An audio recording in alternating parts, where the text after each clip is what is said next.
한양교회 성도 여러분, 이 영상을 보시는 하나님 나라의 귀한 자녀 여러분, 오늘은 2025년 2월 14일 금요일입니다. 오늘 매일성경 본문에서는 출생 이야기에서 요한이 앞섰듯이 본격적인 공생의 이야기에서도 요한이 예수님을 앞섭니다. 그는 오랫동안 광야에서 금욕과 경건을 지키며 살았습니다. 드디어 하나님의 때가 되어 공적 사역으로 부름을 받습니다. 심판과 구원이 임박했습니다. 요한이 유대 사방에 회개와 침례를 선포하자 사람들이 침례받기 위해 요단강으로 몰려듭니다. 요한은 그들의 마음을 하나님께로 돌이켜 정결케 해서 그들이 메시아의 길을 준비할 수 있게 하는 마지막 선지자입니다. 오늘 본문을 나누어 보겠습니다. 누가복음 3장 1절부터 6절 침례 요한의 등장, 요한의 침례 7절부터 14절 침례 요한의 요단강 사역, 요한의 회개 선포, 무리의 반응과 요한의 촉구. 오늘 본문 누가복음 3장 1절부터 14절 말씀을 듣고 다시 오겠습니다. 누가복음 3장. 디베르 황제가 통치한 지 15해 곧 본디오 빌라도가 유다의 총독으로 헤롯이 갈릴리의 분봉왕으로 그 동생 빌립이 이두레와 드라고니 지방의 분봉왕으로 루사니아가 아빌레데의 분봉왕으로 안나스와 가야바가 대제사장으로 있을 때에 하나님의 말씀이 빈들에서 사가랴의 아들 요한에게 임한지라.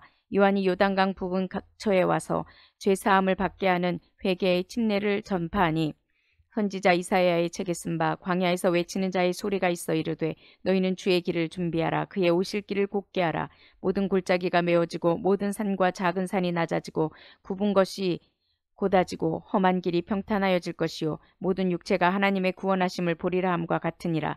요한이 침례받으러 나오는 무리에게 이르되 독사의 자식들아 누가 너희에게 일러 장차 올 진노를 피하라 하더냐. 그러므로 회개에 합당한 열매를 맺고 속으로 아브라함이 우리 조상이라 말하지 말라. 내가 너희에게 이르노니 하나님이 능히 이 돌들로도 아브라함의 자손이 되게 하시리라. 이미 도끼가 나무 뿌리에 놓였으니 좋은 열매 맺지 아니하는 나무마다 찍혀 불에 던져지리라. 무리가 물어 이르되 그러면 우리가 무엇을 하리이까? 대답하여 이르되 옷 두 벌 있는 자는 옷 없는 자에게 나눠줄 것이요 먹을 것이 있는 자도 그렇게 할 것이니라 하고 세리들도 침례를 받고자 하여 와서 이르되 선생이여 우리는 무엇을 하리이까 하매 이르되 부가 된 것 외에는 거두지 말라 하고 군인들도 물어 이르되 우리는 무엇을 하리이까 하매 이르되 사람에게서 강탈하지 말며 거짓으로 고발하지 말고 받는 급료를 족한 줄로 알라 하니라. 출생 이야기에서 소개된 요한과 예수님의 정체성과 사역이 본격적으로 시작됩니다. 누가는 3장 1절부터 20절까지 요한의 메시아 준비 사역을 상세히 이야기합니다. 임박한 종말 메시아 도래를 준비하는 명령이기에 메시지에 긴박성이 서려 있습니다. 누가가 소개하는 요한의 사역과 선포 내용은 마태와 마가보다 좀 더 세부적입니다. 요한을 한 세대 앞선 쿰난 공동체와 연결해 이해하려는 시도는 많지만 이렇다 할 결정적 연결점은 찾을 수가 없습니다. 요한이 전파한 회개와 침례는 초대교회가 전파한 회개와 침례의 전형으로 볼 수 있지만 초대교회가 예수님의 사역과 성령 강림을 역사적 과거로 갖고 있기 때문에 훨씬 더 큰 성취적 의미를 갖고 있습니다. 오늘 본문을 세 부분으로 나누어 자세히 설명드리겠습니다. 첫 번째, 회개의 침례를 행하는 광야의 사람. 태에서부터 지극히 높으신 자의 선지자로 예정된 요한은 광야에서 훈련과 연단의 시간을 보낸 후 하나님의 부르심을 받았습니다. 그에게 광야는 거처나 사역지 이상의 의미가 있었습니다. 요한의 광야 삶은 광야에서 자기 백성을 구원해 오신 하나님의 구속의 경륜을 성취하려는 순종의 선택이었습니다. 광야의 사람 요한의 사명은 황량한 광야 같은 사람들이 메시아 주님을 영접하기에 합당한 마음으로 살게 하는 것이었습니다.